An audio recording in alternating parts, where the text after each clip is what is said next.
Jerusalén, año 33 después de Cristo. Una ciudad de provincias dominada por Roma lleva ocupada 100 años.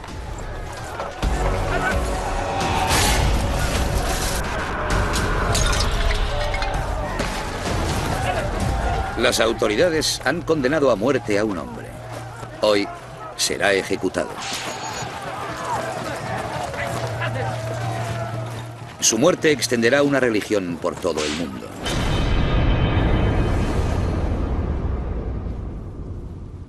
Hoy en día, un tercio de la humanidad rinde culto a su nombre.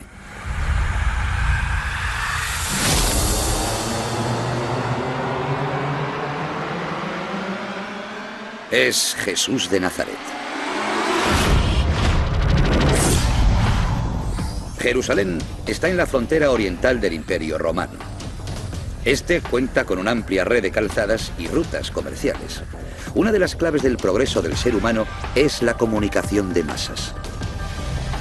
Ahora, una idea surgida en Oriente Medio puede extenderse por todo el Imperio Romano. 500.000 de personas acude a Jerusalén el día de la Pascua judía, una fiesta que celebra la salida de los judíos de Egipto.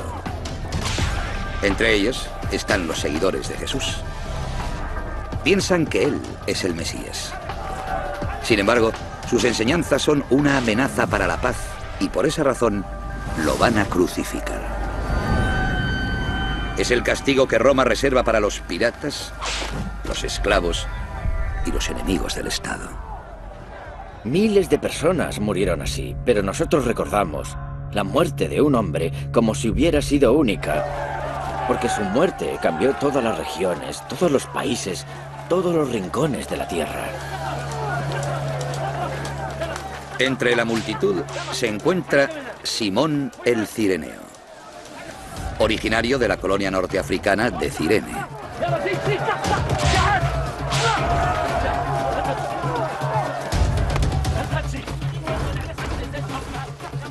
Simón el Cireneo era un hombre que estaba por casualidad en Jerusalén y se encontró con aquella procesión en la que iba un hombre con una cruz rodeado de soldados romanos. Tú, ven aquí, lleva la cruz de este tío.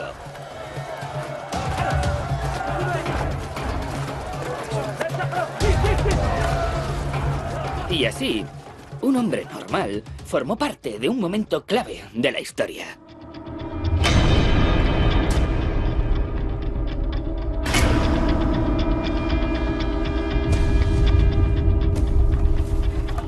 Es posible tardar hasta 3 días en morir crucificado. Pérdida de sangre, conmoción, deshidratación, asfixia.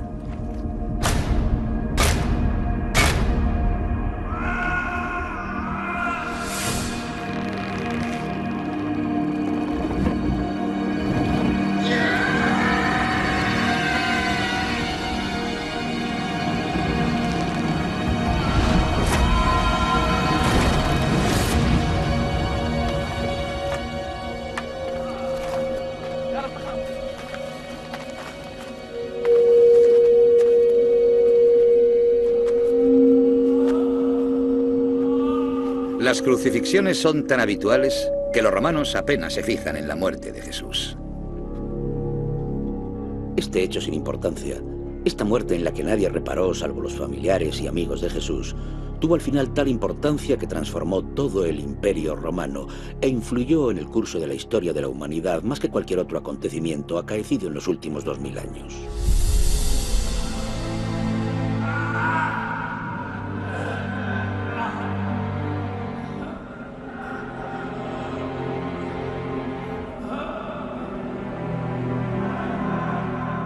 Los seguidores de Jesús contarán su historia y aprovecharán el poder del imperio para extender su mensaje.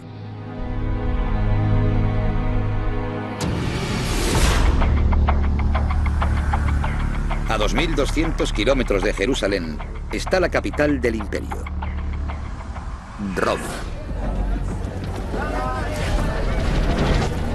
La mayor ciudad de la Tierra, con 1 millón de habitantes y una densidad de población 2,5 veces superior a la de Manhattan en la actualidad. 18 años después de la crucifixión de Jesús, diversas inundaciones provocan escasez de alimentos.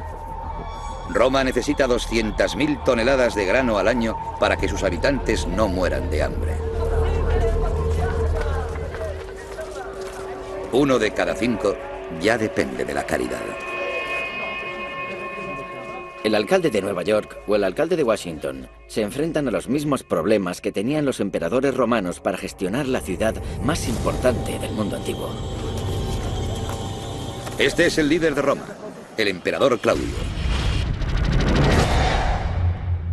Un hombre enfermo e inseguro, y al mismo tiempo el más poderoso de Occidente. Todos los emperadores tenían que complacer a la plebe y darles pan, por así decirlo. Sin embargo, yo creo que Claudio tuvo que esforzarse más que otros emperadores para legitimar su posición. Claudio, por ser emperador, es considerado un dios. Pero aún así necesita el apoyo de su pueblo para permanecer en el poder. Ordena que se reparta pan entre los pobres. Pero no hay suficiente para todos.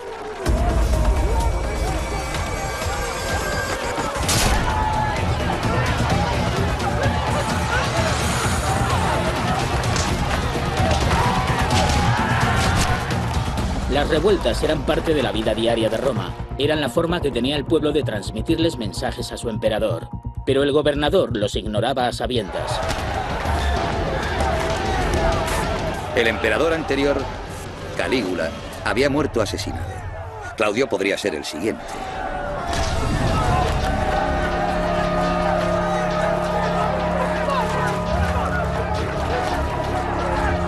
La mejor forma que tiene un emperador de ganarse a la opinión pública es construir.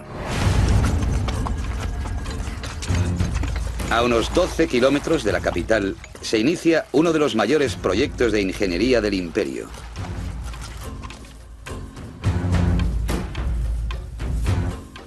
Un inmenso acueducto. Para llevar agua hasta Roma, los ingenieros proyectan una línea que atravesará 72 kilómetros de campo. Hicieron túneles para atravesar las montañas y puentes para pasar sobre los valles. Construyeron unas estructuras gigantescas a lo largo de vastas extensiones de terreno, sin usar dinamita y sin contar con herramientas modernas. Y están tan bien construidas que 1500 años después de que terminara su civilización, esas estructuras siguen en pie. El acueducto funciona gracias a la ley de la gravedad. Tiene que descender 30 centímetros cada 9 metros. Si es demasiado empinado, el agua fluirá demasiado deprisa y si es demasiado llano, se secará. Es ingeniería de precisión. El secreto de las obras romanas es el uso de un nuevo material revolucionario. Es fácil de manejar y al fraguar llega a ser tan duro como una piedra. El cemento. Se habla de la edad de bronce y de la edad de hierro, pero en muchos sentidos desde el Imperio Romano vivimos en la edad del cemento.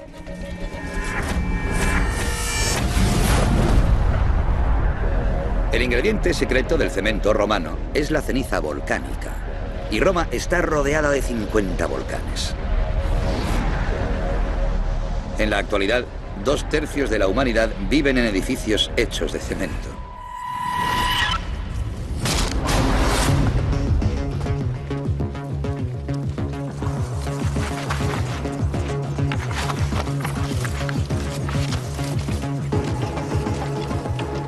El coste del acueducto fue el equivalente a 6.750 millones de euros, 10 veces superior al de la presa Hoover. Imaginaos a los viajeros que llegaban a Roma. Lo primero que veían del centro del imperio era este impresionante proyecto de ingeniería tan inmenso. Servía para anunciar el poder de Roma.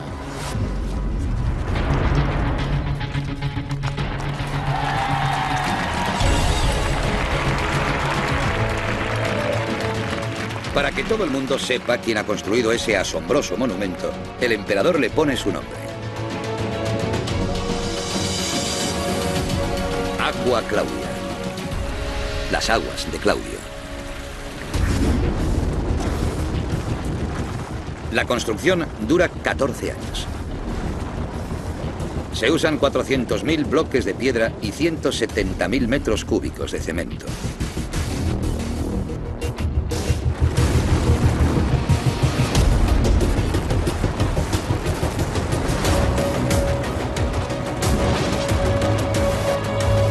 Los acueductos de Roma llevan casi 950 millones de litros de agua al día.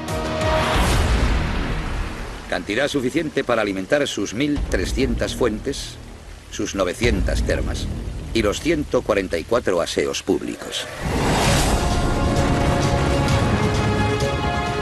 Roma es la ciudad más avanzada del mundo. Tiene edificios de viviendas de 6 pisos que llegaban a ocupar un máximo de 380 vecinos. Bajo las calles, la red de alcantarillado sirve para desechar 55 toneladas diarias de residuos. Cuenta también con policía, bomberos y servicio de correos. Con 30 bibliotecas, 3 teatros y 80 templos.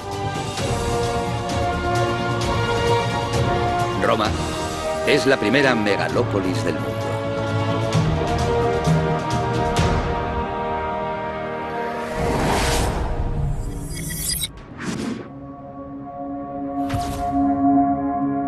Hoy en día, por primera vez en la historia, más de la mitad de la población mundial vive en las ciudades.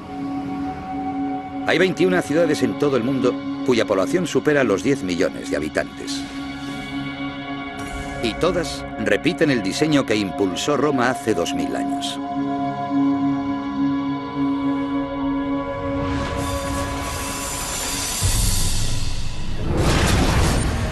Sin embargo, Roma es más que una ciudad.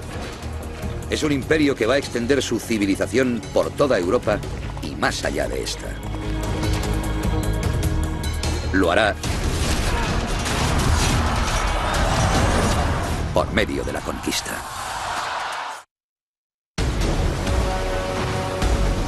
Año 61 después de Cristo.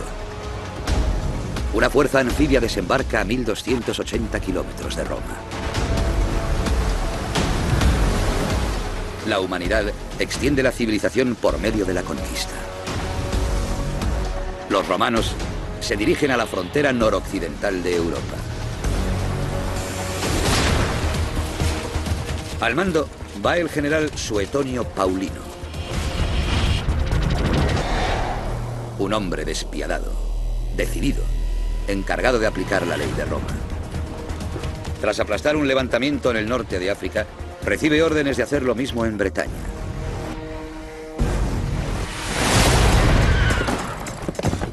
Durante 20 años, los bretones habían defendido su tierra con guerrillas de la ocupación romana.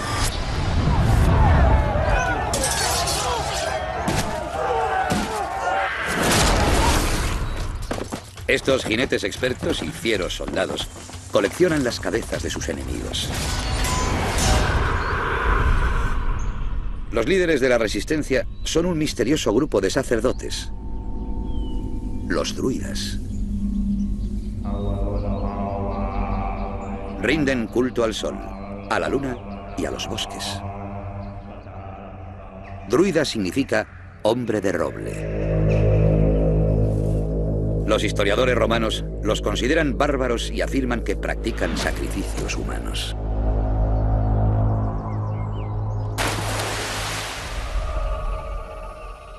Sus altares estaban llenos de espantosas ofrendas y todos los árboles estaban salpicados de sangre humana.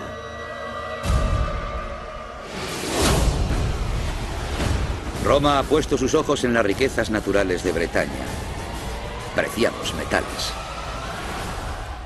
Bajo sus tierras hay plomo, vital para la construcción de los acueductos. Hierro, cobre y estaño para fabricar herramientas y armas. Y plata para financiar los ejércitos romanos.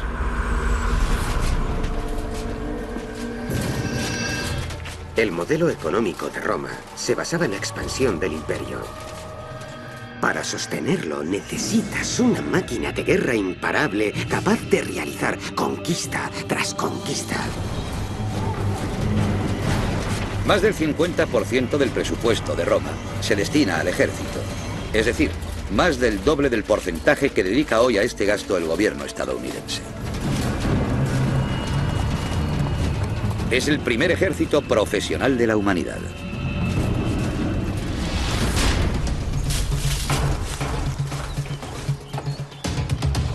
Cada soldado va armado con un gladio, una espada corta de acero diseñada para el combate cuerpo a cuerpo. Con un pilo, una jabalina gruesa de más de 2 metros con una punta metálica letal. Y con un escudo, que usan para defenderse y para atacar. Los hombres de Paulino toman contacto con bretones y el escritor Tácito describe la escena. Y los druidas alzaban las manos al cielo, concitando con horribles imprecaciones la ira de los dioses contra los soldados romanos, los cuales, con la novedad de aquellos aspectos, quedaron al principio asombrados. Sin embargo, Paulino lleva 20 años al frente de los ejércitos. Sabe que tiene capacidad militar suficiente para destrozar a los rebeldes. Por mucha pasión y mucho valor que le pongas, si te enfrentas a una potencia militar como Roma, la pasión se desvanece enseguida y el valor da paso al miedo. Y antes de darte cuenta, te han conquistado.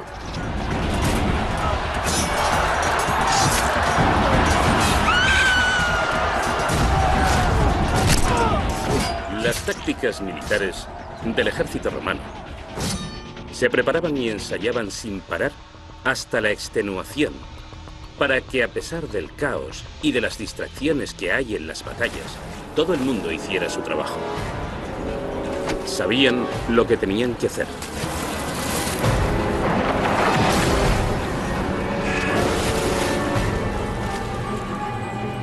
Cuando Paulino termina su labor en Bretaña, sus hombres han matado a 80.000 personas.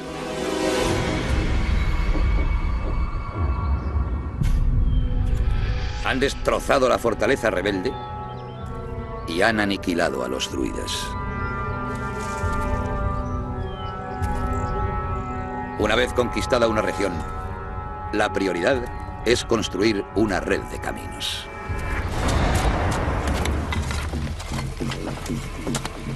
El soldado romano era versátil.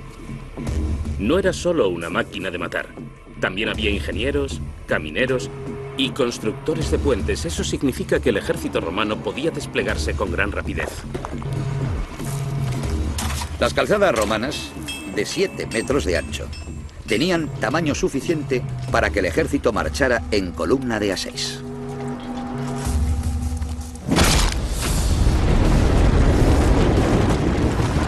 Las calzadas conectan las ciudades romanas y los pueblos conquistados pasan a ser ciudadanos del imperio. París, Londres, Barcelona. 31 grandes ciudades diseñadas con el mismo patrón.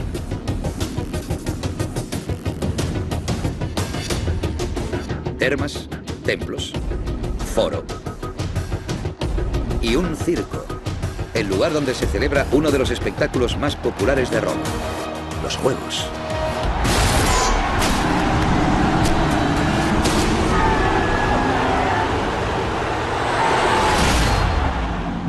Los juegos públicos eran un espectáculo para la plebe.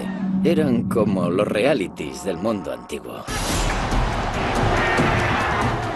Hay 400 circos en todo el imperio. El mayor tiene capacidad para 50.000 espectadores. La entrada es gratuita.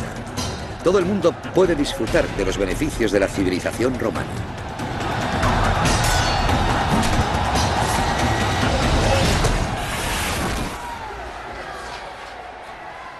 La mayor parte de los gladiadores son esclavos a los que se obliga a luchar. Pero algunos son hombres libres en busca de fama y gloria.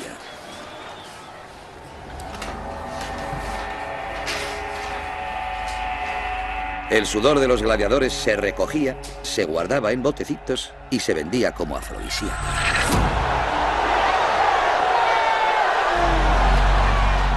Un gladiador era como una estrella del rock. Tenían fans. Como se puede comprobar en los graffiti, notas de amor que les dejaban las mujeres a sus gladiadores preferidos. Un gladiador de primera fila puede ganar el equivalente a 155.000 euros por combate. Sin embargo, la mayoría muere antes de cumplir los 23. Roma está en la cumbre de su poder. El imperio domina Europa, el norte de África y Oriente Medio. Una quinta parte de la humanidad está gobernada por Roma. No obstante, sin que los romanos lo sepan, al otro lado del mundo existe otro imperio, igual de grande y poderoso que el suyo. Año 166 después de Cristo. Varios mercaderes romanos, cuyos nombres se han perdido en la historia, están a 8.000 kilómetros de casa. Durante 2 años han cruzado océanos, montañas y desiertos para llegar más allá de la India, hasta una tierra de la que han oído hablar solo en susurros. Donde termina el mar, en alguna parte, en la última tierra del mundo, existe un gran estado interior. China. Son los primeros romanos que pisan la capital china, Luoyang.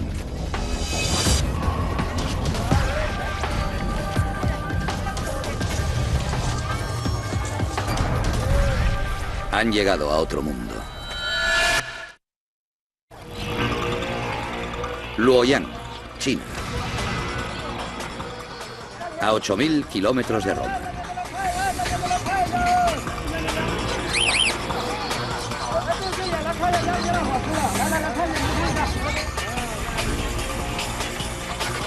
Allí llegan unos mercaderes romanos en busca de seda.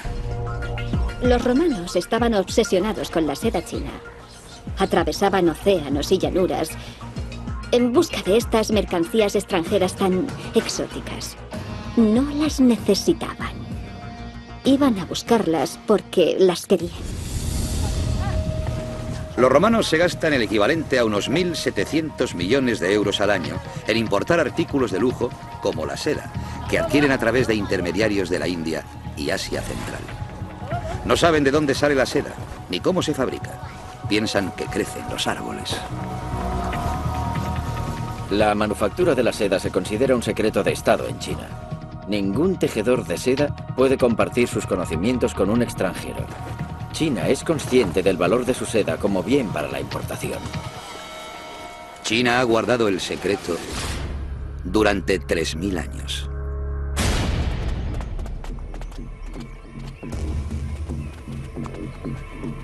Los mercaderes romanos solicitan audiencia en el Palacio Imperial y se la conceden.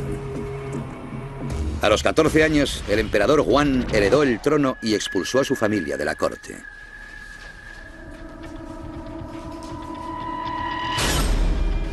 Es el hombre más poderoso de Oriente. El comercio tiene efectos fascinantes. Implica el intercambio de bienes, pero también implica la relación entre personas de distintas procedencias. Las personas se reúnen, aprenden la lengua del otro, se adaptan a las costumbres culturales del otro y estudian sus tradiciones. Cuando el comercio se activa, el mundo se convierte en un lugar más interconectado.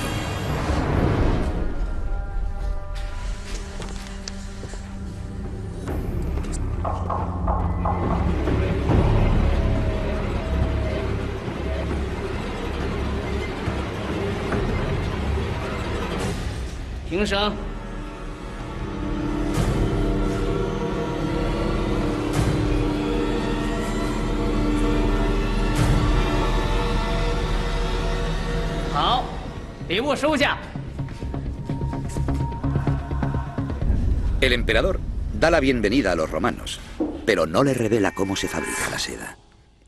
Hoy en día ya no es ningún secreto. La seda es un tejido natural que tejen los gusanos de seda. Las larvas producen un solo hilo para fabricar su crisálida.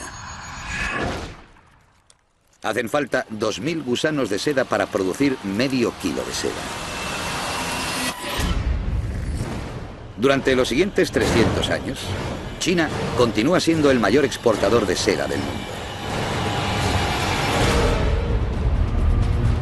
Manda la seda al oeste, a través de la India y Oriente Medio, hasta Europa, a través de un camino de 8000 kilómetros. La ruta de la seda. Los romanos la querían y los chinos la tenían. El resultado fue que la seda unió Oriente y Occidente por primera vez en la historia del ser humano. La ruta de la seda se convierte en un canal a lo largo del cual se mueven en ambas direcciones mercancías, personas, ideas, ejércitos y religiones. El comercio florece, pero también el intercambio de ideas. Ideas que transformarán el futuro de la humanidad. Estamos en Damasco, en Siria, 4 años después de la crucifixión de Cristo. Un hombre tiene que huir. Paulo. Es predicador, alborotador y el converso más importante de la historia de la cristiandad. Antes de convertirse en la carretera de Damasco, perseguía a los cristianos. Pero su labor actual será convertir una secta insignificante en una religión mundial. Hoy en día es conocido como San Pablo. Era un hombre apasionado, un hombre con agallas. Creía de verdad en su Dios, creía de corazón en el Espíritu Santo, creía de veras que Jesucristo era único. La justicia persigue ahora a Pablo por predicar que Cristo es el Mesías. Los líderes judíos lo consideran un hereje, los romanos un alborotador. Si lo cogen, lo ejecutarán. Damasco es una ciudad amurallada y todas las salidas están férreamente vigiladas.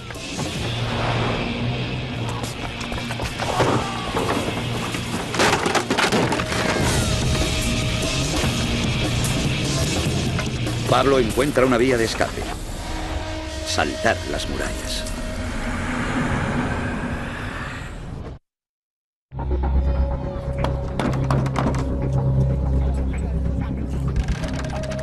Durante 20 años, Pablo recorre el Imperio Romano buscando a otros creyentes y propagando un mensaje de esperanza. Le dice a la gente que la cristiandad ofrece la salvación a todo el mundo. Pongamos el caso de un esclavo al que su amo pega y que lleva una vida horrible. En la otra vida, su dueño se llevará su merecido, pero el esclavo, si es un buen hombre y acepta a Jesucristo como su Señor y Salvador, obtendrá la recompensa que merece. Pablo escribe cartas a sus amigos cristianos de todo el imperio. A los romanos, a los tesalonicenses y a los corintios. Componen casi la mitad del Nuevo Testamento. No hay ya judío o griego, no hay siervo o libre, no hay varón o hembra, porque todos sois uno en Cristo Jesús. Así nosotros, siendo muchos, somos un solo cuerpo en Cristo. El amor es paciente, es bondadoso, el amor no es envidioso, ni jactancioso, ni orgulloso, no se comporta con rudeza. Aquellas cartas hicieron casi la misma función que los tweets de Twitter durante la primavera árabe. Era la forma de comunicarse en aquellos tiempos y se enviaban sin que Roma se enterara. Cuando era niño, hablaba como niño, pensaba como niño, razonaba como niño. Pablo confía sus cartas a otros creyentes que las llevan por todo el imperio. Cuando llegué a ser hombre, me despojé de las niñerías. Para entonces, Roma ha construido más de 400.000 kilómetros de carreteras, suficientes para rodear el planeta 10 veces. Las rutas marítimas unen 250 puertos principales. Con estas herramientas, Pablo difunde la palabra de Dios.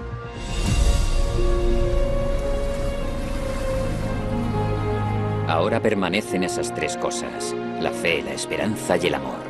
Pero la más excelente de ellas es el amor. Las andanzas de los primeros cristianos evidencian claramente la fuerza que tienen las ideas. son lo que escribe la historia, lo que cambia a la gente, lo que construye la civilización, las ideas. Todo empieza a partir de las ideas.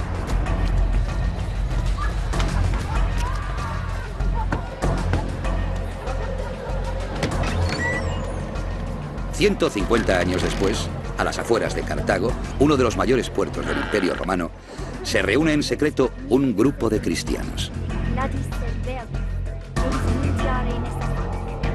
Los domicilios privados hacen las veces de iglesias.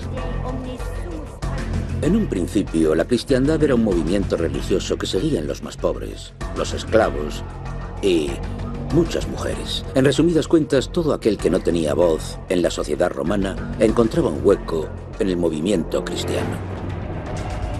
En todo el imperio hay 8 millones de esclavos. Personas sin derechos según el derecho romano. También hay 30 millones de mujeres que no pueden votar ni ocupar cargos públicos. Entre ellas, Perpetua, una joven de 22 años que acaba de ser madre. Una subversiva. El año pasado, un decreto imperial declaró ilegal convertirse al cristianismo. Los conversos, como Perpetua, son ahora enemigos del Estado. El delito que han cometido ha sido negarse a honrar a los dioses romanos.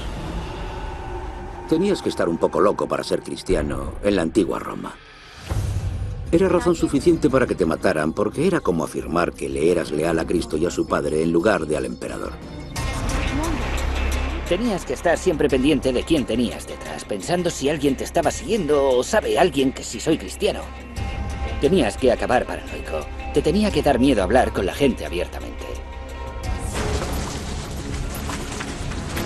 El imperio tenía su policía secreta, los Frumentari. Utilizaba una red de informadores para dar con los disidentes.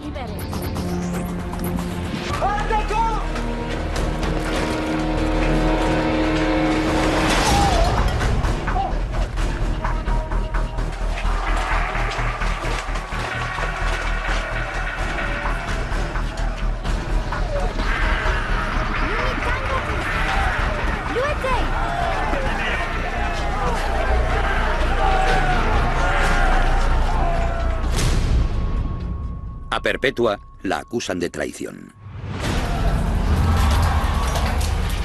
La mandan a prisión a la espera de conocer cuál será su destino.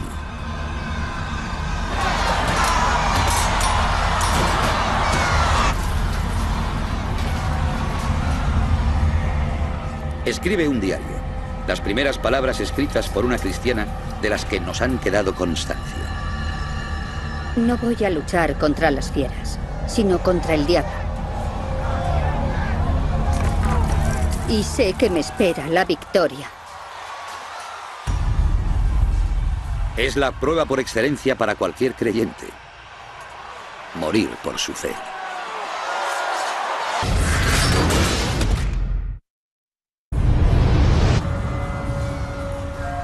Perpetua es una disidente cristiana a la que la aguarda una muerte terrible en el circo de Cartago.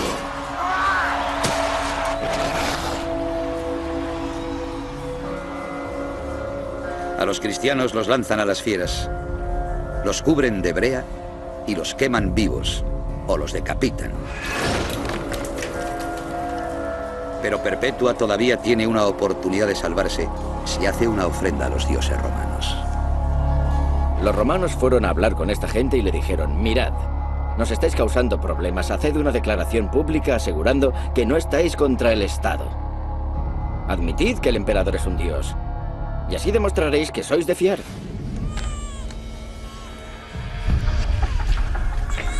La familia de Perpetua va a visitarla a la prisión. Le permiten amamantar a su bebé. Su padre la intenta convencer para que ceda y acepte las leyes romanas. Hija, me ha dicho, ten piedad de mí. No me abandones. Ten piedad de tu hijo. No seas orgullosa. Yo he intentado consolarlo diciéndole, se hará la voluntad de Dios. Un verdadero cristiano no puede denunciar su religión, ni en público ni en privado, ni siquiera para sus adentros. No puede hacerlo porque si no, arderá en el infierno para siempre, según sus creencias.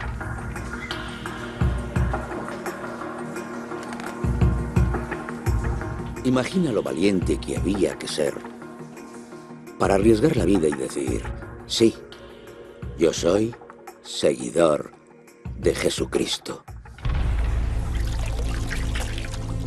El valor que se demuestra en algo tan sencillo dice muchísimo del poder de la fe.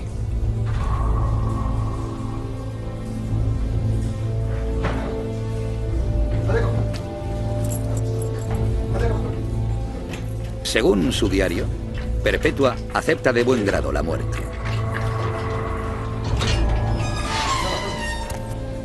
Su valor inspira a uno de los guardas de la prisión, un hombre llamado Pudens, que se convierte.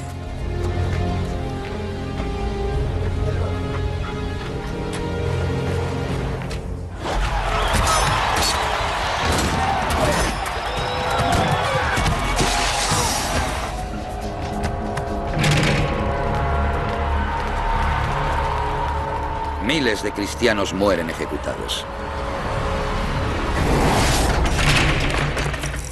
Se los considera mártires. Sin embargo, cuantos más cristianos mata Roma, más adeptos gana esta religión. En 100 años, el número de seguidores pasa de 200.000 a 6 millones. 1 de cada 10 habitantes del imperio es cristiano.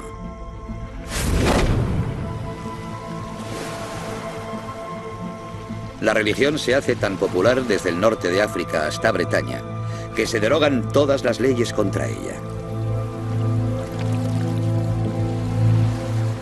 Entonces, llega un momento histórico.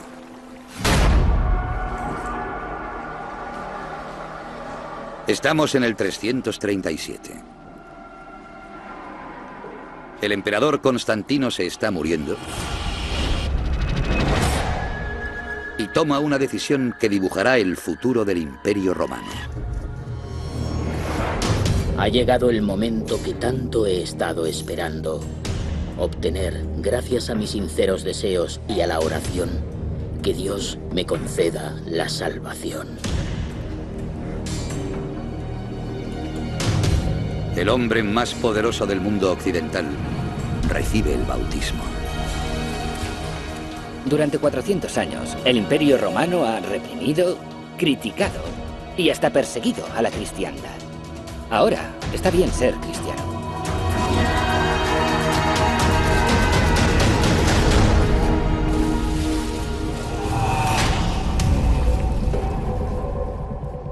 Cuando Constantino recibe el bautismo, todo el imperio se decanta por el cristianismo. A partir de entonces, todo el que quiere triunfar en política o en los negocios tiene que ser cristiano.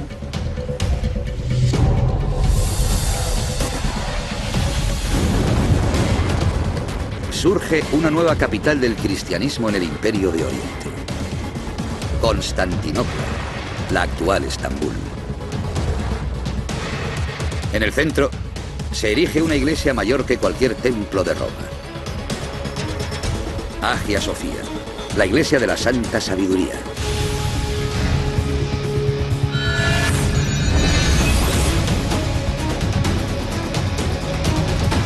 En la actualidad, hay 2.200 millones de cristianos en todo el mundo, casi un tercio de la población mundial. Sus seguidores han cambiado todas las regiones, todos los países, todos los rincones del planeta. Y para entenderlo tenemos que pensar en el poder que tuvo una persona hace más de 2000 años. La muerte de un hombre en Oriente Medio inspira un mensaje que se extiende por todo el mundo.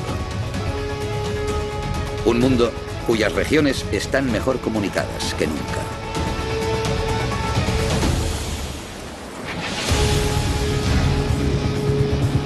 La cristiandad es el legado imborrable del Imperio Romano. Aunque cuando los imperios caen, reinventamos nuestro mundo. Innovamos, exploramos. Surgen nuevas ideas, nuevas oportunidades. pero también nuevos conflictos y un choque de civilizaciones.